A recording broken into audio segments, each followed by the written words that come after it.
అవసరమా?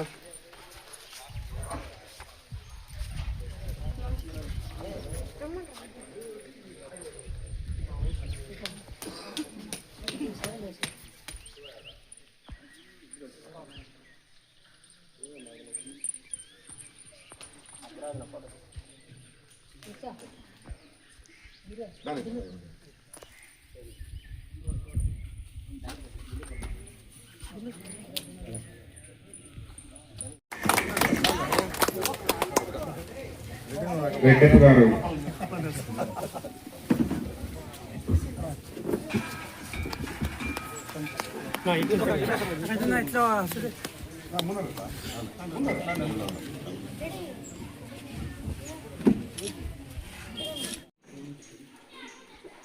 మన ఉమ్మడి జిల్లా కార్యదర్శి పూల చైతన్య గారికి, పలంనేరు నియోజకవర్గం పిఓసి నా తమ్ముడు దిలీప్ గారికి, అదేవిధంగా పలంనేరు రూరల్ అధ్యక్షులు నాగరాజు గారికి, గంగవరం మండలం అధ్యక్షులు చందు గారికి, అదేవిధంగా బైరెడ్డిపల్లె మండల అధ్యక్షులు నాని గారికి, అదేవిధంగా పెద్దపంజాని మండలం అధ్యక్షులు శివ గారికి, ముఖ్యంగా ఇక్కడికి ఇచ్చేసిన తెలుగుదేశం పార్టీ నాయకులకి, బీజేపీ నాయకులు కావచ్చు, గ్రామ పెద్దలు కావచ్చు, మహిళలకు, పిల్లలకు, ప్రతి ఒక్కరికి కూడా పేరు పేరున సవినయంగా వినయంగా మనస్ఫూర్తిగా నా శిరస్సు వంచి వందనాలు, కృతజ్ఞతలు, ధన్యవాదాలు తెలుపుతున్నా.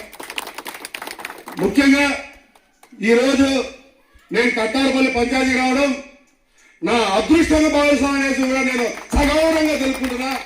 దానికి కారణం ఏమంటే, నేను జనసేన పార్టీలో చేరిన తర్వాత మొట్టమొదటి మీటింగ్ నన్ను ఒక నాయకుడిగా కాకుండా వీళ్ళందరూ ఒక అన్నగా భావించినన్ని ఈ కట్టారపల్లికి ఒక ఇంత పెద్ద సభ ఏర్పాటు చేసి నన్ను ముఖ్య అతిథిగా పిలిచిన దానికి ముఖ్యంగా నా తమ్ముళ్ళు, నా ముదుగు తమ్ముళ్ళు గిరి, శంకర, వాళ్ళ మిత్రబృందం ప్రతి ఒక్కరికి కూడా మరొకసారి కృతజ్ఞతలు, ధన్యవాదాలు తెలుపుతున్నా.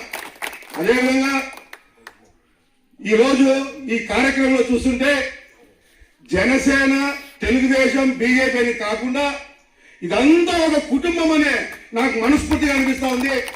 ఈ కతారుపల్లిలో ఉండే ఐక్యత రాష్ట్రం మొత్తం ఉండాలనేసి కూడా నేను ఒక రాష్ట్ర నాయకుడిగా రాష్ట్రంలో ఉండే 175 నియోజకవర్గాలు కూడా ఈ సందర్భంగా తెలుపుతున్నా. ముఖ్యంగా ఇంకో విషయం చెప్పాలా, నేను రాజకీయ కుటుంబం నుంచి వచ్చినాను కాదు, కోటీశ్వరుల ఇంట్లో నుంచి వచ్చిన అంతకంటే కాదు, సాధారణమైన రైతు కుటుంబం నుంచి వచ్చిన వ్యక్తి. 200 సంవత్సరాలు పడే బాధలు, కష్టాలు పడిపోయినా 200 సంవత్సరాలు పడే సుఖాలు చేసిన కావున నాకు రాజకీయంలో సంపాదించి పేర్లు ప్రఖ్యాతులు, పదవుల కోసం నేను జనసేన పార్టీలోకి రాలేదు. కేవలం పవన్ కళ్యాణ్ గారి ఆయన మనస్తత్వం నచ్చి నేను జనసేనలోకి వచ్చిన అనేసి కూడా ఈ సందర్భంగా తెలుపుకుంటున్నా. ఎందుకంటే పవన్ కళ్యాణ్ గారు ఒక వ్యక్తి కాదు, ఒక శక్తి. అయినా ఎట్లా అంటే ఎవరెస్ట్ శిఖరాన్నే తలదన్నే మహోన్నతమైన వ్యక్తిత్వం ఉన్న మహాశక్తి ఎవరు అంటే ఒక పవన్ కళ్యాణ్ గారు అనేది కూడా నేను సగౌరవంగా తెలుపుకుంటున్నా.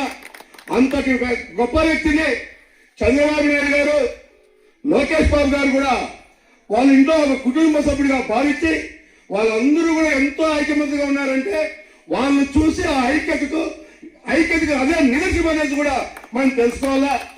అదేవిధంగా నా రాజకీయ జీవితం 40 సంవత్సరాలు.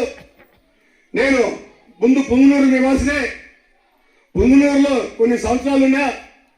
పుంగనూరులో ఒకసారి బై ఎలక్షన్ జరిగినాయి.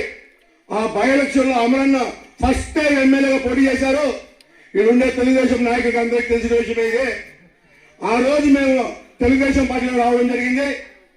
ఆ రోజు అమర్నాథ్ రెడ్డి యువసేన అనే నామకరణం చేసింది ఆకుల గజేంద్ర చేసే. మళ్ళీ ఒకసారి మీకు గుర్తు చేస్తున్నా. నేను రాజకీయం నేర్చుకునిందే అమరన్న దగ్గర, వాళ్ళ తండ్రి కీర్తిశేషు రామకృష్ణారెడ్డి గారి దగ్గర అనేసి కూడా సగౌరవంగా తెలుపుకుంటున్నా. ఈ రోజు కూడా కాదని మేము కొన్ని సంవత్సరాలుగా అమరన్న గాని నేను గాని సొంతము అన్నదమ్ముల వారే ఉన్నాం. ఈ రోజు కూడా అమరన్న నన్ను ఒక సొంత తమ్ముని వారే భావిస్తున్నాడు. అదేవిధంగా ప్రేమ నాకు చూపిస్తున్నాడు. కాబట్టి ఒక ఆర్థిక వాళ్ళకి చెప్తున్నా, మీరు ఎంతసేపు ఏం మాట్లాడినా మా ఇద్దరి గురించి వేస్ట్. మేమిద్దరము అమరన్న నాకు అన్న, ఆకులు ఏదో అమరన్న తమ్ముడు అనేసి కూడా మీరు గుర్తు పెట్టుకొని అక్కడక్కడ నోరు జారుతా ఉన్నారు. ఆ నోరు జారేది మానుకుంటే బాగుంటుంది. లేదంటే నా విశ్వరూపం నేను చూపించే ఘాటుగా మీకు సమాధానం చెప్తానేది కూడా ఈ సందర్భంగా తెలుపుకుంటూ, ముఖ్యంగా ఈ కథానపల్లి గ్రామంలో ఎవరికి ఏ బాధ వచ్చినా, ఏ సమస్య వచ్చినా, ఏ కష్టం వచ్చినా అది నా సమస్య, నా కష్టం, నా బాధగా భావించి నేను ఒక రాజకీయ నాయకుడిగా కాకుండా మీ అందరికీ ఒక కుటుంబ సభ్యుడిగా రాత్రి మొదలు నా జీవితాంతం ఉంటాయనేసి కూడా నాకు జన్మించిన తల్లిదండ్రులు సాక్షిగా ప్రమాణం చేస్తున్నా. ముఖ్యంగా ఈరోజు ఆడ దేవాలయం పిలిచినారు, ఆడ పూజలన్నీ కూడా చేసినారు. చాలా సంతోషం. ఈరోజు ఆడ పూజలు చేసి పవన్ కళ్యాణ్ గారికి ఆరోగ్యం బాగుండాలని కూడా పూజలు జరగడం జరిగింది. అదేవిధంగా నేను ఆడ మాటిచ్చా, ఇప్పుడు మీ అందరి ముందర మాటిస్తా ఉన్నా, ఆకుల గజేంద్ర గుర్తుగా లక్ష్మీ నరసింహస్వామి దేవస్థానానికి బలంగా ఏదో చేస్తా అనేసి కూడా మీ అందరికీ మాటిస్తున్నా. అదేవిధంగా ఇక్కడ గ్రామ దేవత ఉన్నారు, ఆ గుడికి కూడా ఏదో ఒకటి నేను చేస్తా అనేసి కూడా మీకు మాటిస్తున్నా. ఖచ్చితంగా మీ అందరి సపోర్టే నా బలం. నేను ఎప్పుడు కానీ మీకు మళ్ళీ చెప్తున్నా, మీరు అర్ధరాత్రి నా 24 hours నా సెల్ ఆన్లో ఉంటుంది.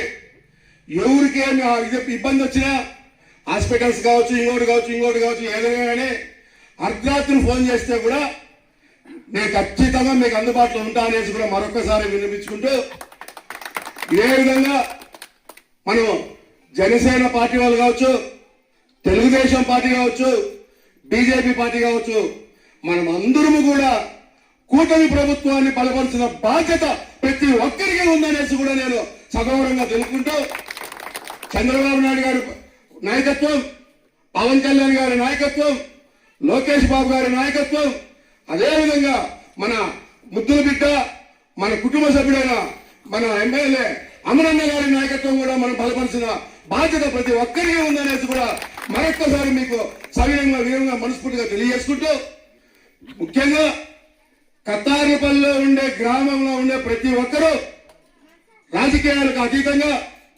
కుల మతాలకు అతీతంగా ప్రతి ఒక్కరు కూడా నిన్ను నూరేళ్లు ఆయన ఆరోగ్యాలతో, సిరి సంపదలతో, పేరు ప్రఖ్యాతులతో, అష్టైశ్వర్యాలతో, మనశ్శాంతిగా, సంతోషంగా, బంధువుల్లో, స్నేహితుల్లో, వ్యాపారంలో, రాజకీయంలో ఎప్పుడైనా సరే, ఎక్కడైనా సరే ప్రతి ఒక్కరూ ఒక నిజంగా ఉండాలనేసి కూడా ఆ లక్ష్మీ నరసింహస్వామి పాదాలకు సవినంగా వినంగా మనస్ఫూర్తిగా వేడుకుంటూ ప్రార్థిస్తూ అర్థిస్తూ, నా జీవితం ప్రజాసేవకి అంకితం. సదా మీ సేవలో డాక్టర్ ఆకుల గణేష్ సార్.